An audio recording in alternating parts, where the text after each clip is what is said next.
nós vamos, então, termos uma palestra sobre os aspectos nutricionais. Então, quem vai nos dar aula é a doutora Cristina Salvione. Ela é nutricionista do Ambulatório de Esclerose Lateral Amiotrófica da Universidade Federal de São Paulo.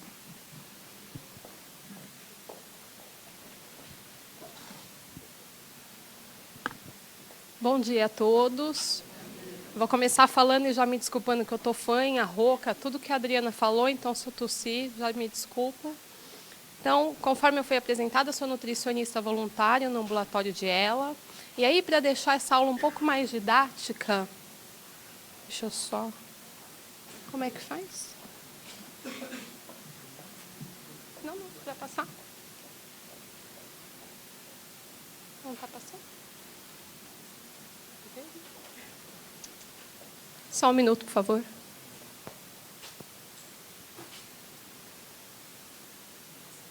Isso.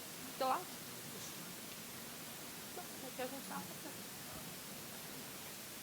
Então, para deixar a aula um pouco mais didática, eu vou dividir a aula com a doutora Patrícia, nutricionista. Eu entro falando um pouco sobre a fase inicial da doença, a fase oral, com a necessidade de mudanças alimentares justamente nessa fase. A doutora Patrícia entra em seguida falando sobre a fase interal, que é quando o paciente já tem a via alternativa de alimentação e quais as necessidades de mudança a partir daí.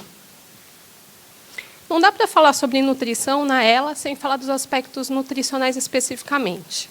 Do último simpósio, a gente teve uma outra notícia. Nós sempre sabemos que perder peso para um paciente com ELA acarretaria um risco aumentado de óbito. Do último simpósio, nós trouxemos esta outra novidade. Perder mais do que 10% do peso corporal aumentaria um risco de 50% do nosso paciente em morrer. Então, veja só como é importante a manutenção do peso corporal. Os últimos trabalhos têm mostrado para a gente que não é só o peso corporal que realmente importa. Parece que a composição corporal, as mudanças com que vão acontecendo essa alteração corporal, também impactaria de forma negativa para esse paciente. Pensando na massa muscular, nós da nutrição conseguimos manter essa massa muscular por mais tempo, e aí de forma que também reduziria esse risco de comorbidade. Daí a importância de se avaliar os aspectos nutricionais do nosso paciente, pelo menos a cada 3 meses. E aí, pensando de forma prática, o que dá para fazer em casa para o nosso paciente evitar perder peso? Né? Coisas em casa, o que dá? Vamos pensar assim, num suco de frutas. O que a gente pode melhorar num suco de fruta? Fornecer um suco, por exemplo, de laranja para o nosso paciente oferece um valor calórico X. Se eu deixar esse suco mais espesso, com mais do que uma fruta, se eu adoçar, eu consigo melhorar esse valor energético. Quando a gente pensa numa vitamina de frutas, por exemplo, a gente pode adicionar iogurte, pode adicionar sempre esse leite ser integral, pode dar para adicionar ainda achocolatado, dá para adicionar ainda leite em pó. Então, veja, tudo aquilo que todo mundo quer tomar é aquilo que eu prescrevo para um paciente com ela. Né? Milkshake, um pouco mais de sorvete, para melhorar o valor calórico e o valor energético dessa preparação. Vamos pensar nas preparações normais. Uma sopa. Dá para ser legumes, verduras, e ainda dá para adicionar ovo, dá para adicionar margarina, dá para adicionar azeite. São formas de melhorar o valor calórico da preparação. Pensando em tudo isso, não vale a pena só adicionar valor calórico se a gente não manter o nosso paciente alimentando pelo menos a cada 3 horas. Ao que consta, os estudos mostram períodos mínimos entre uma refeição e outra para o nosso paciente não ter perdas musculares. Então, alguns pacientes nós chegamos a prescrever a alimentação em períodos inferiores a 3 horas. A doutora Adriana já falou das mudanças de consistência. Esse paciente que não muda a consistência desses alimentos já nos primeiros sinais de disfagia, isso também acarretaria um aumento do gasto energético e um risco de perder peso. E sobre os suplementos nutricionais? Muitos me perguntam, e aí, dá para tomar qualquer suplemento? Será que se eu for no supermercado, na farmácia, comprar um suplemento, qualquer um, é válido para o paciente com ela? Não, a resposta a essa pergunta é não. O suplemento nutricional tem que ser prescrito de acordo com o estado nutricional do meu paciente. Eu, geralmente, prescrevo suplemento nutricional quando o paciente tem perda de peso ou risco de perder. Então, existem formas de suplementos nutricionais extremamente distintas. Suplemento líquido, suplemento pó, só módulo de proteína, módulo de carboidratos, de gorduras. Então, veja a quantidade de suplementos. O risco de se ir em qualquer lugar, comprar um suplemento e errar é enorme. Tá? Então, daí a necessidade do paciente precisar de um profissional acompanhando e prescrevendo o suplemento de forma adequada. Vale lembrar, isso eu sempre falo nas aulas, que existem suplementos nutricionais que pioram o curso e a evolução da doença. Então, não é qualquer suplemento nutricional que pode ser usado. Sobre as proteínas. Estou aqui falando tanto da massa muscular. E nós sempre dissemos que o nosso paciente precisa se alimentar com uma dieta hiperproteica. Como é que eu faço isso? A gente precisa prescrever para o nosso paciente proteínas de alto valor biológico. Ou seja, esse paciente precisa se alimentar mais do que 70% dessas proteínas diárias tem que ser proteínas de origem animal. Leites, ovos, leites e derivados, ovos, carnes. Esse é o ponto principal. Quando eu penso numa dieta hiperproteica, eu preciso colocar uma proteína de origem animal em cada refeição. Então, vamos pensar o seguinte. Se a gente tem o café da manhã, lanche da tarde e ceia, qualquer leite e derivado pode ser adicionado a isso. Se a gente tem almoço e jantar, não dá para jantar qualquer coisa. Aquele macarrão, por exemplo, sem nenhuma carne, isso não é válido para um paciente com ela. Eu preciso adicionar, no mínimo, uma porção de proteína de origem animal a essa refeição. E sobre as gorduras? Cada vez mais se mostra a importância da gordura para um paciente com ela. Ao que nos mostram os últimos estudos, a gordura vem como proteção. Não só a gordura ingerida por via oral, a gordura corporal também. Os estudos nos mostraram um fato bem interessante. Pacientes que apresentam IMC entre 30 e 35, ou seja, um paciente obeso, tem um melhor prognóstico que aquele paciente que tem o peso corporal dentro da normalidade ou peso abaixo do recomendado. E um outro dado bem interessante é que pacientes que têm aumento de colesterol, aumento de triglicérides, esses pacientes também teriam um melhor prognóstico. Daí a necessidade de não se tirar a gordura da alimentação desse paciente. Vale lembrar, e eu deixei aqui como recomendação, que dietas hiperlipídicas são muito mais difíceis de se digerir, né? Daí é o cuidado de não se dar um tiro no pé. Colocar muita gordura na dieta e esse paciente precisar ficar um período mais longo ao se alimentar, causando esse hipercatabolismo. Vale o bom senso. Hidratação. Nós sempre dissemos muito sobre a ingestão de água e a necessidade disso. O último simpósio internacional nos mostrou que tomar água, pacientes que tomavam água na quantidade adequada, a quantidade recomendada, tinha melhor sobrevida quando comparado a pacientes que tomavam menos água, mostrando a importância de se hidratar melhor esse paciente. Claro que dizer aqui para vocês, tomar água para um paciente que tem dificuldade de engolir, isso fica cada vez mais difícil. Hidratar um paciente com disfagia é bem complicado. Então, vamos pensar no seguinte. Há alguns veículos que a gente pode adicionar essa água que facilitaria a deglutição. Por exemplo, a água gasosa é um pouco mais fácil, água saborizada fica um pouco mais fácil, colocar iogurte no leite para mudar a consistência e melhorar a deglutição são pontos que dá para melhorar a hidratação do nosso paciente. Em alguns casos, nós prescrevemos uso de espessante, como a doutora Adriana citou. Vitaminas e minerais e alimentos antioxidantes. 3 a 5 porções de frutas ao dia, 4 a 5 porções de legumes e verduras e legumes ao dia são o suficiente para a gente manter a necessidade de vitamina e mineral para o nosso paciente.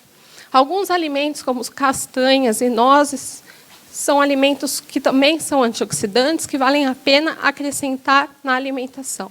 Esses alimentos já são mais ricos em fibras, favorecem o funcionamento intestinal.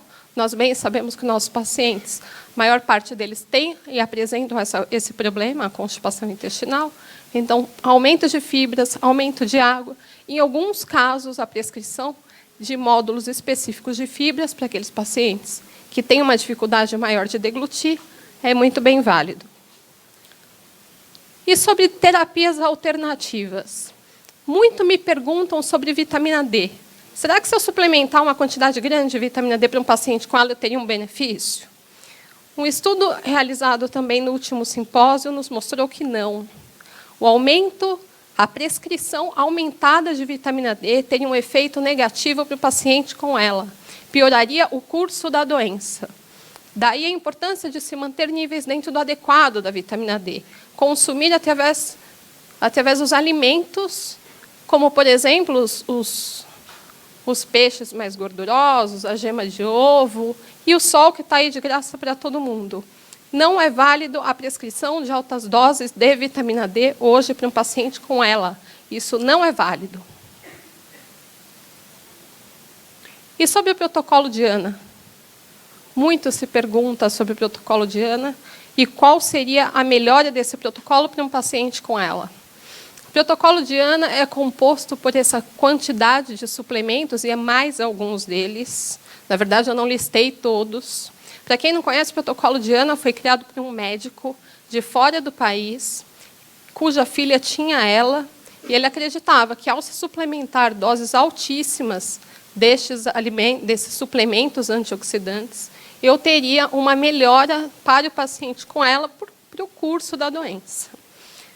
Os últimos estudos nos mostram que nós não devemos usar o protocolo de Ana, até porque a quantidade de suplementos é uma coisa absurda. A gente chega a ver pacientes tomando pratos de suplementos, de quantidade de comprimidos enormes.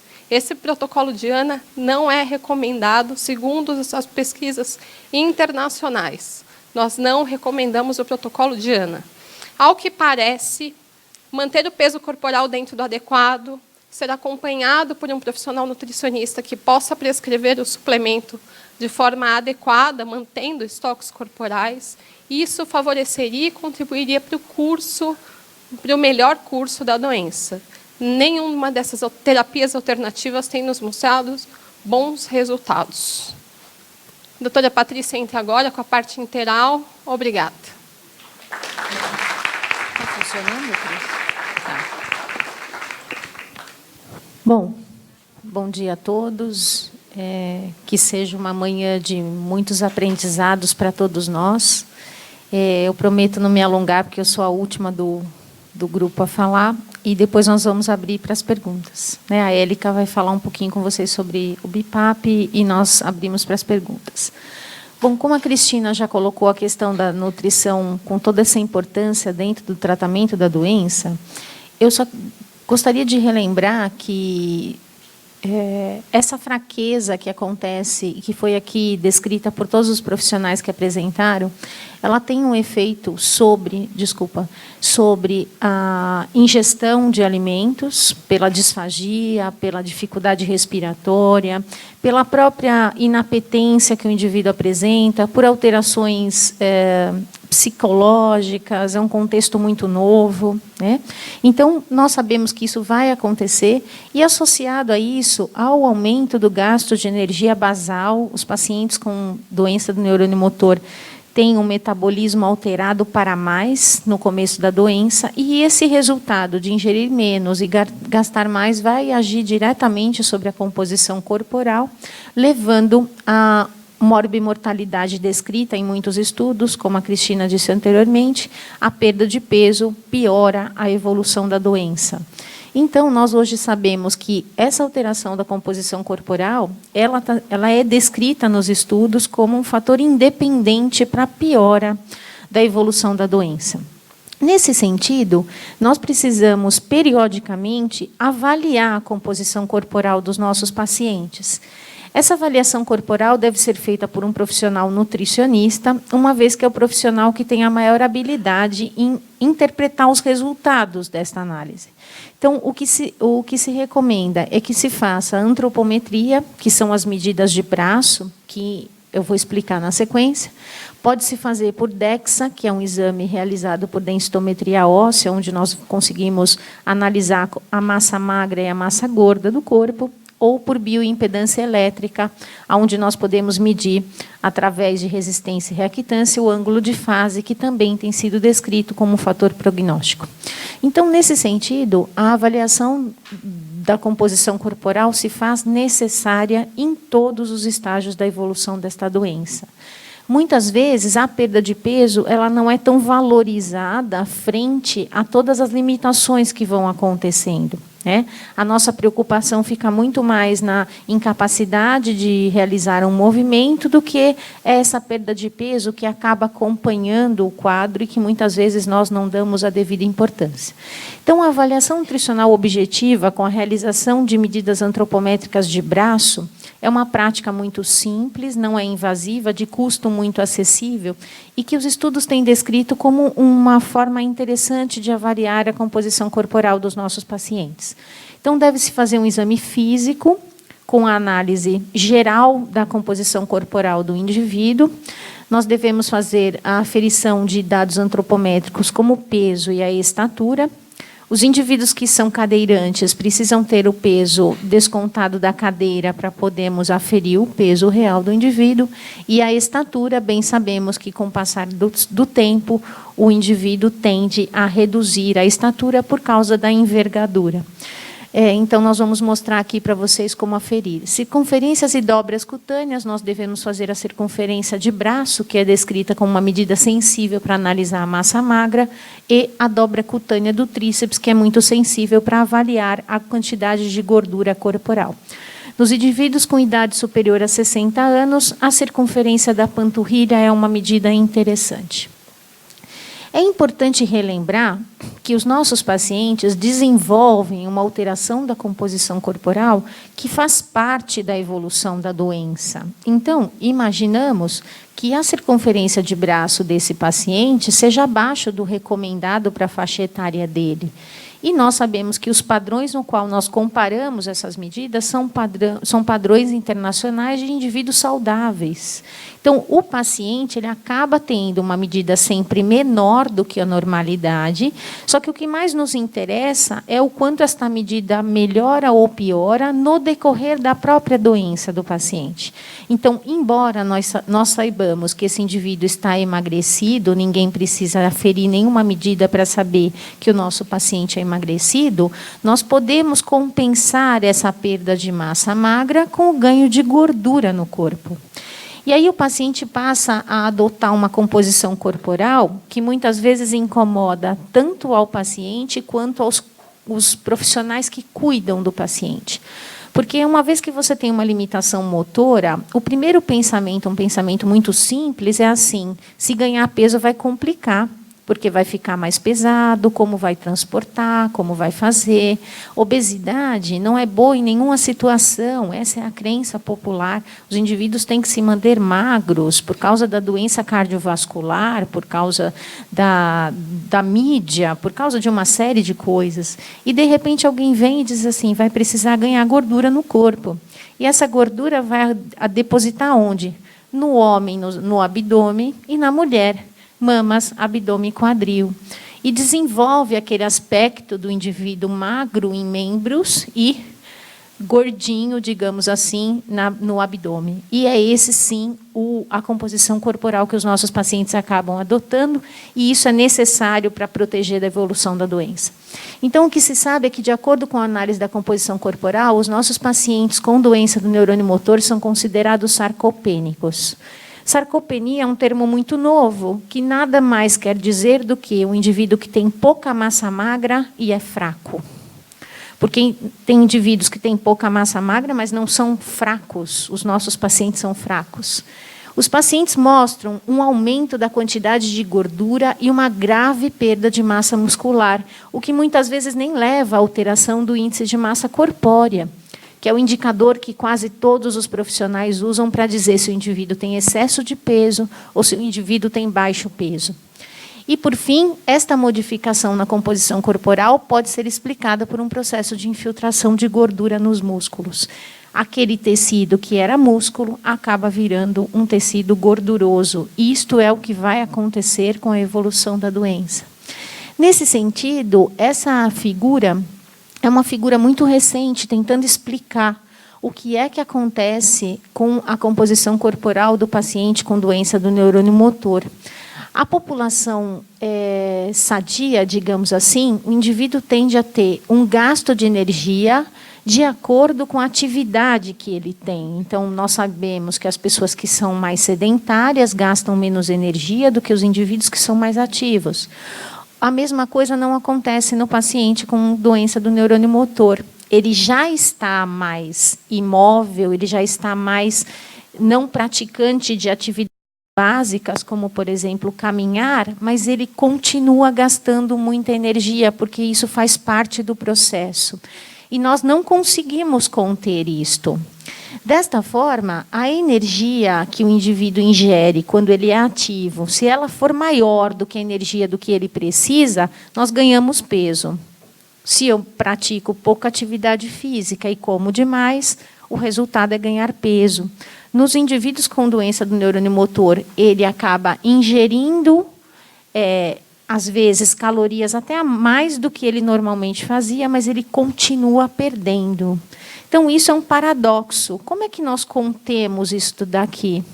Se eu preciso fazer o indivíduo não perder peso para que a doença não evolua, como eu faço isso através da alimentação espontânea, sabendo que ele tem um gasto aumentado? A Cristina já falou, mas eu acho que vale a pena relembrar que a redução de massa magra e de massa gorda levam à redução do índice de massa corpórea, isso já está descrito, e que foi observado que os indivíduos que têm obesidade, que iniciam esta doença com um quadro de composição corporal de obesidade, estão protegidos do que os outros que começam emagrecidos da evolução dessa doença. Então, isto nos leva a imaginar o quanto nós não podemos ter um conceito fixo de que pessoas ganharem peso é um problema. Porque os indivíduos ganham peso ao longo da vida de uma forma, às vezes, desequilibrada, mas que lá na frente, quando aparece uma doença como esta, esses indivíduos estão protegidos. Então, o que será que leva a isso? E isso tem sido motivo de muito estudo. Então, a impressão que dá que eu quero dizer, então, olha, quem não tem, então passa a engordar, porque se uma hora tiver, não é isto. Mas isto é uma verdade. Isto é uma verdade, né? E nós sabemos, e foi um estudo realizado fora, um estudo irlandês, e um estudo muito parecido realizado pela professora Cristina, nutricionista, de que nós sabemos que os indivíduos que têm melhor adequação nutricional são os indivíduos que apresentam, na escala de função, um melhor resultado. Então, sabemos que manter isto é fundamental.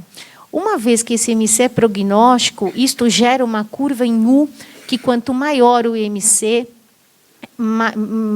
pior seria a sobrevida. Isso não é verdade. Quanto maior o IMC, melhor a sobrevida dos nossos pacientes. Então, nós temos que fazer os indivíduos ganharem peso.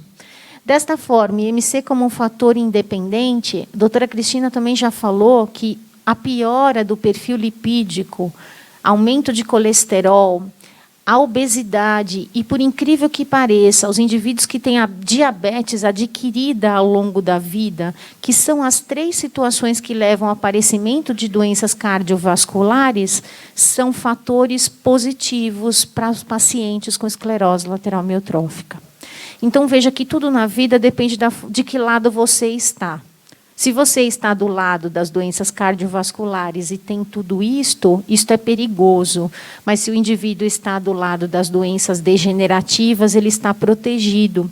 Então, tudo é em que lugar nós nos encontramos. Nesse sentido, nós precisamos tratar o nosso paciente. O que nós sabemos hoje em dia é que, dentre os medicamentos, entre o tratamento medicamentoso existente, e alguém já comentou isso aqui, que é o Riluzol, a droga efetivamente indicada para o tratamento, é a droga que acaba inibindo a excitotoxicidade do glutamato. Existem outras que podem ser adotadas, que devem ser faladas na sequência, os antirretrovirais, os imunossupressores, entre outros. Só que o tratamento medicamentoso, até o momento, ele não tem sido efetivo no controle da evolução desta doença. O que tem sido efetivo é o tratamento sintomático, que é o que nós estamos conversando hoje aqui. Dificuldade de respirar, dificuldade de deglutir, dificuldade de me alimentar. Então, nós estamos falando de tratamentos de sintomas e esses, sim, vão mudar a expectativa da vida e alguns trabalhos têm demonstrado que isso pode mudar a progressão da doença. Nesse sentido, nós sabemos que aquele paciente que adere às orientações prestadas, eles apresentam melhora na qualidade de vida e aumento na sobrevida, mostrando que o que tem mudado o tempo de vida dos nossos pacientes é a adesão ao tratamento multidisciplinar. Estamos aqui hoje em 3 profissões, em 3 braços do tratamento, que seria o tratamento respiratório, que já foi abordado pelo Eduardo, com a importância de fazer a ventilação adequada. Da parte fonoaudiológica, explicando um pouco sobre os exercícios que podem potencializar a deglutição, e nós estamos tentando falar sobre a terapia nutricional. Sobre a terapia nutricional, a oral é a via mais natural de alimentação. A doutora Cristina falou sobre as adequações dietéticas e sobre a necessidade de nós suplementarmos os nossos pacientes. Não dá para acreditar que só com alimentação por via oral nós vamos conseguir manter o estado nutricional. Muitas vezes vai ter que tomar suplementos. Suplementos indicados por profissionais capacitados. Nós não vamos utilizar suplementos para atletas. A fisiopatologia é outra, né? Em relação à via alternativa de alimentação, que é a via enteral, que nada mais é do que a colocação de um cateter em nível gástrico para nós passarmos a alimentar os nossos pacientes em determinado momento da evolução da doença. Isto pode ser feito por sonda nasogástrica, uma sonda posicionada do nariz até o estômago, através de gastrostomias inseridas por endoscopia ou por gastrostomias radiológicas. Os critérios de indicação de gastrostomia: redução do peso corporal, piora da disfagia e redução da capacidade vital forçada, na prioridade daquilo que vier primeiro, né? A gastrostomia é um procedimento feito por endoscopia, em centros de endoscopia especializados, que durante a realização da endoscopia digestiva alta, nós posicionamos esse cateter em nível gástrico, com esta exteriorização por onde nós fazemos a infusão dos nutrientes. A gastrostomia endoscópica percutânea confere ao paciente uma sonda que fica exteriorizada, como está demonstrado aqui. Na evolução, nós podemos trocar por um bottom, que é um dispositivo que fica no nível da pele e que tem a mesma finalidade que a sonda. E este tipo de dispositivo nós não aceitamos no tratamento do nosso doente, porque isso é uma sonda coletora de urina. Isto não foi feito para alimentar ninguém. Isto foi feito para drenar urina. Então, isto pode ser colocado nos nossos pacientes numa situação de emergência. O indivíduo precisou da gastrostomia, o hospital não tinha o kit, colocou uma sonda de Foley e nós temos que, o quanto antes, tirar isso do paciente. O atendimento nutricional, como já foi dito, ele segue uma ordem desde os primeiros sintomas até a evolução da doença.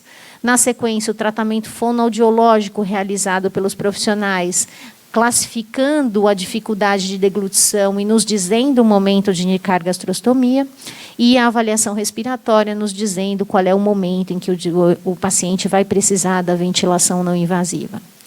Então, sobre o procedimento gastrostomia rapidamente, então eu já falei que é feito em uma endoscopia, geralmente é em nível ambulatorial, e o indivíduo não pode estar tomando nenhum tipo de antiagregante plaquetário, AS, aspirina ou os anticoagulantes, no caso a varfarina. BiPAP. Alguns pacientes, durante o procedimento de gastrostomia, precisam ser ventilados em BiPAP. Aqueles que têm a capacidade vital forçada abaixo de 40%, ou se o fisioterapeuta julgar necessário. Nós encontramos sucesso na realização da gastrostomia em 98% dos nossos pacientes, sendo as principais complicações relacionadas à infecção no local, que nós tratamos com pomadas tópicas.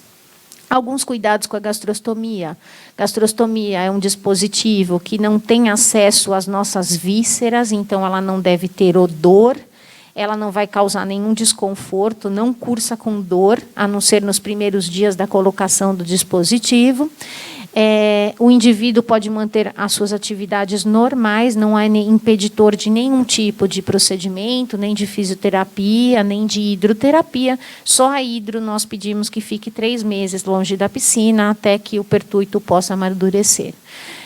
Higienizar durante o banho com água e sabonete, não tem nenhum cuidado específico de asepsia, uma vez que não é um procedimento estéril. Pedimos que não se fique puxando a sonda, então, para dentro, para fora, para dentro, para fora. Esse é um dispositivo que nós não mexemos. E tentar fixar com um cadarço e pendurar no pescoço, para que não enrosque e corra o risco de sair a gastrostomia do paciente. Em caso de saída acidental, procure o serviço mais rápido médico, porque, por ser uma perfuração, ela fecha de 3 a 6 horas, esse orifício pode fechar. Não tentar reintroduzir a sonda em nenhum momento. Em saída de dieta, em volta da gastrostomia, interrompemos o uso e procuramos o serviço médico. Tá? Pacientes que se alimentam por gastrostomia mantêm a alimentação por via oral? A resposta é sim, desde que o fono esteja sob supervisão, né? E não deixar a gastrostomia sem uso. Não faz o menor sentido fazer gastrostomia e não utilizar a gastrostomia com a finalidade de nutrição. Em relação à dieta, nós podemos utilizar dieta caseira, dieta industrializada ou misturar dieta caseira com industrializada, todas prescritas por nutricionista. A dieta que serve para uma pessoa nem sempre serve para a outra, porque nós somos individuais nesse tratamento, ok? E elas podem se apresentar na forma pó ou na forma líquida. A infusão da dieta enteral, ela pode ser feita de 3 formas. Nós chamamos de intermitente ou gravitacional, desculpa, 2 formas. Na intermitente gravitacional, quando nós colocamos um frasco, um equipo e deixamos gotejar. Em bolo, quando nós infundimos com seringa. E contínuo, quando nós adaptamos uma bomba infusora. E essa dieta corre 24 horas por dia ou com intervalos. O que nós temos observado é que a forma em bolo tem sido a forma que permite o paciente ter a maior autonomia para fazer suas terapias, para poder não ficar ligado a este sistema a maior parte do tempo, mas a prescrição é individualizada e o nutricionista vai poder adotar a melhor prática. Dieta por via oral e interal, então, nós já falamos que nós vamos manter nos pacientes que têm função. Os pacientes bulbares são os pacientes que apresentam a forma bulbar, são os que vão parar de alimentar por via oral um pouco mais precoce. As dietas artesanais, as dietas caseiras podem sim ser utilizadas, não é porque colocou gastrostomia que nós vamos precisar de produtos industrializados, isso não é uma verdade. O que nós sabemos é que os produtos industrializados, eles são de maior praticidade e de composição centesimal controlada. Alguns aspectos nutricionais após a realização de gastrostomia, nós observamos que, embora nós façamos gastrostomia, alguns pacientes continuam perdendo peso corporal, né? Mas que a taxa de perda de peso após gastrostomia ela é bem menor do que os pacientes que não colocam gastrostomia. Desta forma, a redução de peso corporal ela não parece ser tão significante, tão associada com a sobrevida do que a não piora do estado nutricional. Então, o que a Cristina disse anteriormente, de que precisa manter o estado nutricional nas fases iniciais, isto é muito mais importante do que o momento que eu vou colocar a gastrostomia. Porque se eu não cuidei do estado nutricional antes, o que eu estou colhendo é o resultado da piora do estado nutricional e, nesse momento, gastrostomia realmente não vai fazer a menor diferença para a sobrevida. Sobre o estado nutricional, então, finalizando, os pacientes que têm esclerose lateral amiotrófica do tipo membros superiores ou inferiores, eles têm um aumento da piora do estado nutricional com diminuição da normalidade de sobrepeso e obesidade. Enquanto os pacientes que têm a forma bulbar, há um aumento na desnutrição e na obesidade e uma diminuição na eutrofia, na normalidade. O que eu quero dizer, trocando em miúdos, baseado nos estudos, é que a perda de peso no paciente que tem a doença membros, ela não é tão agressiva como a perda de peso dos pacientes que têm o comprometimento bulbar, porque começa pela deglutição. A piora da deglutição na doença membros, ela vai aparecer um pouco mais para frente. E esse é o motivo pelo qual nós, às vezes, não nos preocupamos tanto quando o paciente tem comprometimento membros com o estado nutricional. Por quê? Porque a impressão que dá é que isso não é a coisa mais importante frente às limitações. Mas os nossos pacientes que têm a forma membros são aqueles que têm espasticidade, são aqueles que ficam mais rígidos. E isso, por si só, aumenta o gasto de energia. São os pacientes que apresentam fasciculação, que têm aumento do gasto basal e que vão apresentar o comprometimento tardio. Então, independente da forma de manifestação, precisa não deixar alterar o estado nutricional nos estágios iniciais da doença. Eu gosto muito de mostrar esse diapositivo para finalizar a aula, porque quando você pega um paciente com atrofia muscular, veja esse abdômen abaulado, porque a escápula é fraca, os membros superiores atrofiados, ele tem sim uma perda de massa muscular, mas é completamente diferente desse indivíduo que tinha excesso de peso e que fez treino muscular e ficou assim.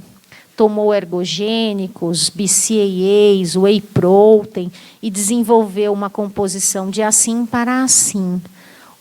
Isto é completamente diferente disto. Isto é um quadro que cursa com patologia. As práticas adotadas aqui, sejam de supertreino, de superalimentação, de uso de substâncias ergogênicas, não se aplica aos indivíduos que têm doença neuromuscular. Eu acho que esse é o mais importante do recado para nós deixarmos.